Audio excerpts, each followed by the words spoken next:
2000-കളിലാണ് Mahindra and Mahindra ഇന്ത്യയിലെ വാഹന ലോകത്തെ ഏറ്റവും ശ്രദ്ധേയമായ നിർമ്മാണ കമ്പനിയായി മാറുന്നത്. 2000-ലാണ് ബൊലീറോ എന്ന് പറയുന്ന ഒരു SUV, സ്പോർട്സ് യൂട്ടിലിറ്റി വെഹിക്കിൾ എന്ന രീതിയിൽ, അല്ലെങ്കിൽ ഒരു മൾട്ടിപ്പിൾ പർപ്പസ് വെഹിക്കിൾ എന്നും അതിനെ പറയാം, ബൊലീറോ എന്ന വാഹനം മഹീന്ദ്ര പുറത്തിറക്കുന്നത്. ഇന്ത്യയിൽ അന്ന് മുതൽ 2000 മുതൽ ഈ വർഷം വരെ വർഷത്തിൽ ഏറ്റവും കൂടുതൽ വിറ്റഴിയുന്ന ഒരു വാഹനമാണ് ബൊലീറോ. ബൊലീറോയുടെ പ്രത്യേകത, ബൊലീറോയിൽ എല്ലാ തരത്തിലുള്ള ആധുനികമായ കാര്യങ്ങളുണ്ട്. അതായത് അതിൽ പവർ സ്റ്റിയറിംഗ് ഉണ്ട്, പവർ വിൻഡോസ് ഉണ്ട്. അതിൻ്റെ ടോപ്പ് എൻഡ് മോഡലിൽ ഈ പറയുന്ന എല്ലാം ABS-ഉം അതുപോലെ തന്നെ എല്ലാ ആധുനിക സംവിധാനങ്ങളുള്ള വാഹനമാണത്.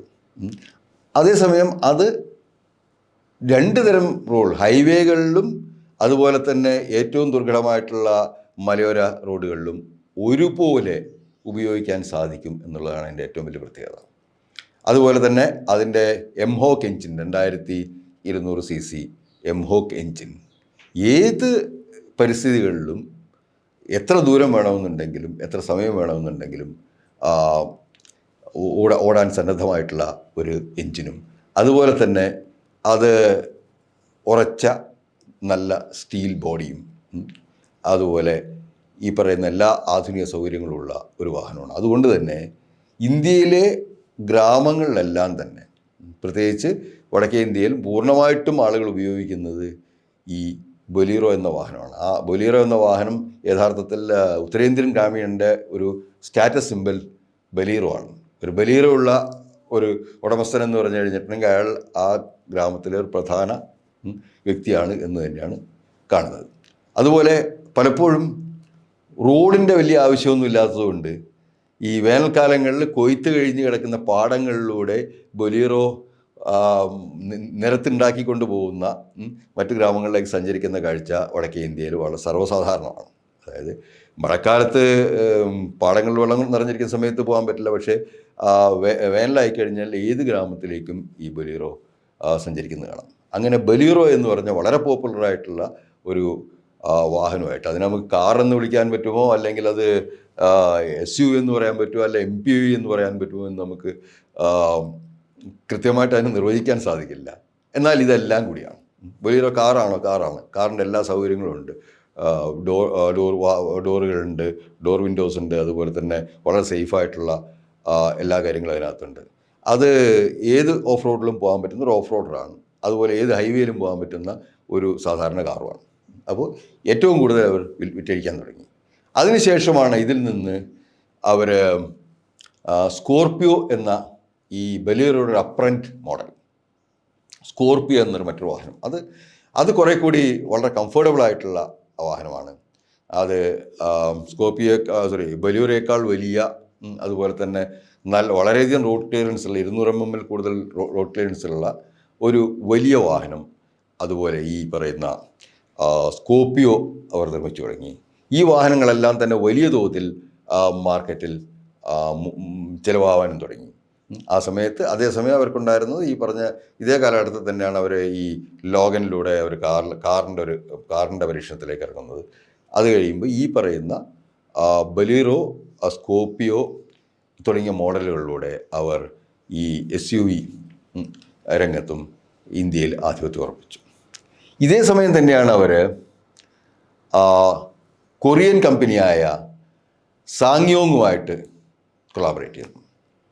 അങ്ങനെ സാങ്യോങ്ങിൻ്റെ റെക്സൺ എന്ന് പറയുന്ന ഒരു SUV, that is A proper SUV ആയിട്ടുള്ള ഇന്ന് ലോകത്തിൽ തന്നെ നന്നായി ചിലവാകുന്നൊരു അറിയപ്പെടുന്നൊരു SUV ആയിരുന്നു റെക്സൺ എന്ന കാർ.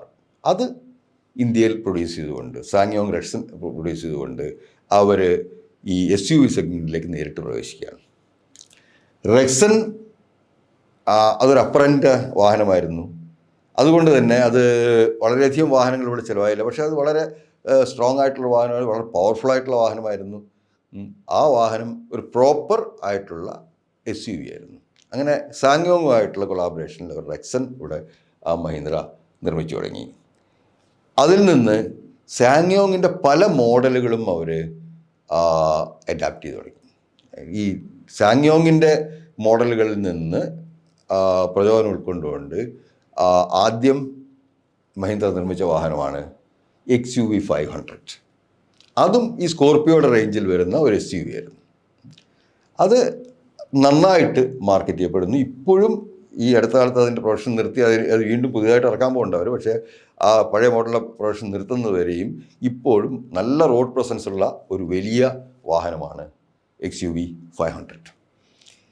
XUV 500ൽ നിന്ന് അവർ നേരിട്ട് അടുത്തതായി പ്രൊഡ്യൂസ് ചെയ്തത്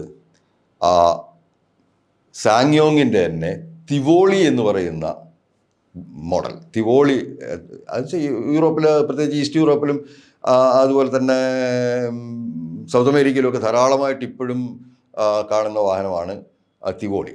തിവോളി എന്ന് പറയുന്നത്, തിവോളിക്ക് 4.5 മീറ്റർ വലിപ്പം ഉണ്ടായിരുന്നു. അത് 4 മീറ്ററായി കട്ട് ചെയ്തുകൊണ്ട് ആണ് മഹീന്ദ്ര ഇന്ത്യയിലെ സേഫസ്റ്റ് കാർ എന്ന് വിശേഷിക്കപ്പെടുന്ന XUV 300 എന്ന വാഹനം 2019 അവർ മാർക്കറ്റിൽ ഇറക്കുന്നത്.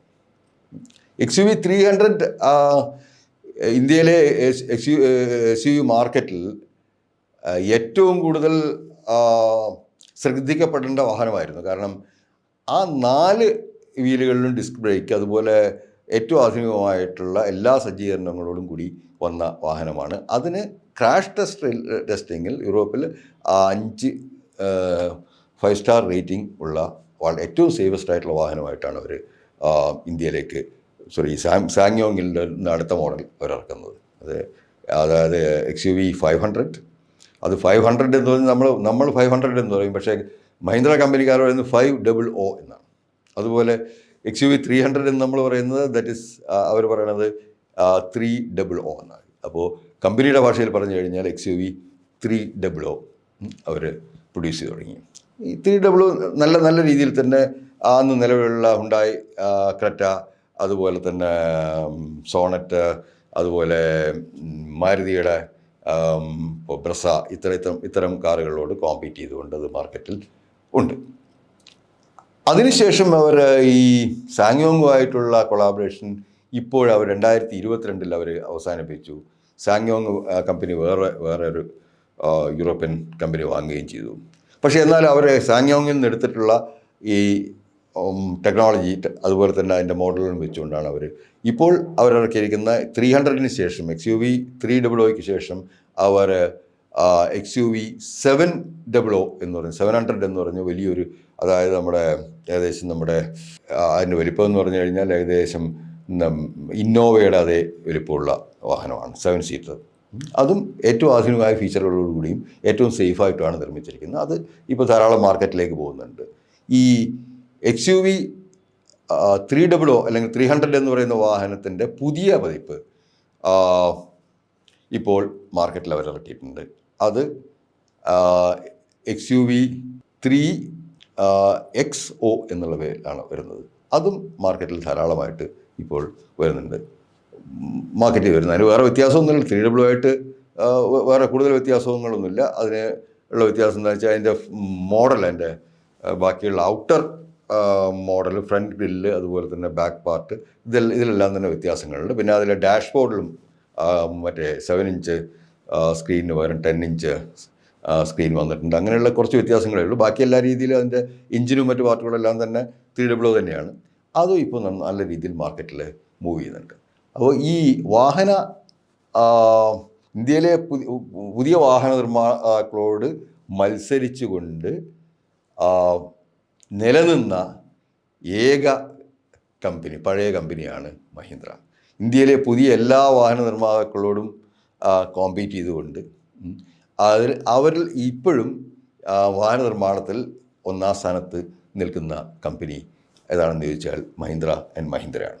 മഹീന്ദ്രയുടെ കൂടെ ആ കാലത്ത് വന്നിരുന്ന എല്ലാ കമ്പനികളും, അതായത് ഹിന്ദുസ്ഥാൻ മോട്ടോഴ്സ് ആണെന്നുണ്ടെങ്കിലും, സ്റ്റാൻഡേർഡ് മോട്ടോഴ്സ് ആണെന്നുണ്ടെങ്കിലും, പ്രീമിയർ മോട്ടോഴ്സ് ആണെന്നുണ്ടെങ്കിലും, അതിനുശേഷം വന്നിട്ടുള്ള ചെറിയ ചില കമ്പനികളുണ്ടായിരുന്നു. അവരെല്ലാം ആണെന്നുണ്ടെങ്കിൽ അവരെല്ലാം പ്രവർത്തനം അവസാനിപ്പിച്ച് 90-കളുടെ തുടക്കത്തോടെ അല്ലെങ്കിൽ 2000-ഓടുകൂടി തന്നെ പ്രവർത്തനം പൂർണ്ണമായി അവസാനിപ്പിക്കുകയും സാഹചര്യത്തിലും മഹീന്ദ്ര വീണ്ടും അവരുടെ മാർക്കറ്റ് ഷെയർ 80കളിൽ നിന്ന് തുടങ്ങി വളരെയധികം വർദ്ധിപ്പിക്കുന്നതാണ് നമ്മൾ കാണുന്നത്. ഇപ്പോഴാണെന്നുണ്ടെങ്കിൽ എല്ലാ സെഗ്മെൻറ്റിലും, അതായത് ഇലക്ട്രിക് കാറുകൾ, അതുപോലെ തന്നെ ഈ പറയുന്ന ഡീസൽ പെട്രോൾ യൂണിറ്റുകൾ, ഇത് ട്രാക്ടർ നിർമ്മിക്കുന്നതിൽ, ഇങ്ങനെ ഇന്ത്യയിലെ ഓട്ടോമൊബൈൽ സെഗ്മെൻറ്റിൽ ഏറ്റവും ശക്തമായ സാന്നിധ്യമായിട്ട് ആണ് ഇന്ന് മഹീന്ദ്ര ആൻഡ് മഹീന്ദ്ര നിൽക്കുന്നത്.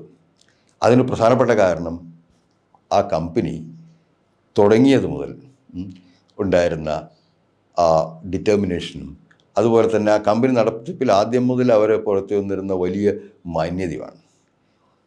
എല്ലാ ജീവനക്കാരെ ഏറ്റവും കൂടുതൽ വിശ്വാസത്തിലെടുത്തുകൊണ്ടാണ്. ട്രസ്റ്റായിരുന്നു മഹീന്ദ്രയുടെ അന്നും ഇന്നുള്ള മുദ്രാവാക്യം. ഏറ്റവും പ്രധാനപ്പെട്ട അവരുടെ മോട്ടോ എന്ന് പറഞ്ഞാൽ ട്രസ്റ്റ്, വിശ്വാസം എന്നുള്ളതായിരുന്നു. അത് കമ്പനിയുടെ ജീവനക്കാരുമായിട്ടും ആ വിശ്വാസം ഉണ്ടായിരുന്നു. ആ കമ്പനി അതുപോലെ വളരെ കെട്ടുറപ്പോടെയാണ് വളർന്നു വന്നത്. അവരിറക്കിയിരുന്ന വാഹനങ്ങളും ഏറ്റവും വിശ്വസ്തമായിട്ടുള്ള വാഹനങ്ങളായിരുന്നു. അത് ഉപയോഗിക്കുന്നവർക്ക് ഏറ്റവും സേഫായിട്ടുള്ള വാഹനങ്ങളാണ്. നമ്മൾ ഈ സേഫ്റ്റിയുടെ കൺസെപ്റ്റൊക്കെ വരുന്നതിന് എത്രയോ മുമ്പ് തന്നെ ഈ മഹീന്ദ്രയുടെ ഈ CJ സീരീസിലുള്ള ജീപ്പുകൾ അത് വളരെ സേഫായിട്ടുള്ള വാഹനമാണ്. സോഫ്റ്റ് ടോപ്പ് ആണെങ്കിൽ പോലും അത് വളരെ സേഫായിട്ടുള്ള സ്ട്രോങ് ആയിട്ടുള്ള വാഹനങ്ങളായിരുന്നു. അതിനുശേഷം അവർ ഹാർഡ് ടോപ്പ് വാഹനങ്ങൾ ഉണ്ടാക്കാൻ തുടങ്ങി. ഇപ്പോൾ അർമേഡ പോലുള്ള വാഹനങ്ങൾ വന്നു. അതിനുശേഷം ബലീറോയും സ്കോർപ്പിയോയും പോലുള്ള സ്കൈലോ തുടങ്ങിയ വാഹനങ്ങളെല്ലാം വന്നു. ഇവയെല്ലാം തന്നെ വാഹന യാത്രക്കാരെ സംബന്ധിച്ചിടത്തോളം ഇന്ത്യയിൽ ആദ്യമായിട്ട് എയർ ബാഗുകൾ കൊടുക്കാൻ തുടങ്ങിയത് എനിക്ക് തോന്നുന്നു സ്കോർപ്പിയോയിലാണെന്നാണ് ഞാൻ മനസ്സിലാക്കുന്നത്. അതായത് സാധാരണ വാഹനങ്ങളിൽ സ്കോർപ്പിയോയിലാണ് ആദ്യമായിട്ട് എയർ ബാഗുകൾ വന്നത്. ഒരു 500 എയർ ബാഗുകളുണ്ട്. 8 എയർ ബാഗുകളോടെയാണ് XUV 300 വന്നത്. അതുപോലെ വാഹന യാത്രക്കാരുടെ സുരക്ഷിതത്വത്തിന് ഏറ്റവും പ്രാധാന്യം നൽകിക്കൊണ്ട് വാഹനങ്ങൾ നിർമ്മിക്കാൻ തുടങ്ങിയ കമ്പനിയും മഹീന്ദ്രയാണ്. മഹീന്ദ്രയെ സംബന്ധിച്ചിടത്തോളം മഹീന്ദ്രയുടെ തുടക്കം മുതൽ വിശ്വാസം എന്ന ഒരു ട്രസ്റ്റ് എന്ന ഒരു ഫാക്ടറിലൂന്നിയാണ് അവർ ഇന്നുവരെ പ്രവർത്തിച്ചത്. അത് ഇന്നും ഇന്ത്യയിൽ വളർന്നുകൊണ്ടിരിക്കുന്ന, സ്വാതന്ത്ര്യത്തിന് മുമ്പ് സ്ഥാപിച്ചിട്ടുള്ള ഏക വാഹന നിർമ്മാണ കമ്പനി ആണ് ഈ പറയുന്ന, ഞാൻ ടാറ്റയെ മറന്നുകൊണ്ടല്ല, ടാറ്റ അന്നും ഹെവി ട്രക്കുകൾ മാത്രമാണ് നിർമ്മിച്ചുകൊണ്ടിരുന്നത്. പാസഞ്ചർ സെഗ്മെൻറ്റിലേക്ക് ടാറ്റ വരുന്നത് വളരെ കഴിഞ്ഞിട്ടാണ്. അതുപോലെ ലൈലൻഡ് എന്ന് പറഞ്ഞ കമ്പനിയൊക്കെ എന്ന് വെച്ചാൽ എല്ലാവരും ഈ പാസഞ്ചർ കാർ നിർമ്മാണത്തിലേക്ക് വരുന്നത് പിന്നീടാണ്. ഈ പാസഞ്ചർ വാഹനങ്ങൾ നിർമ്മിച്ചുകൊണ്ടിരുന്ന കമ്പനി ഇന്നും ഏറ്റവും ശക്തമായി നിലനിൽക്കുന്നത് മഹീന്ദ്ര ആൻഡ് മഹീന്ദ്രയാണ്.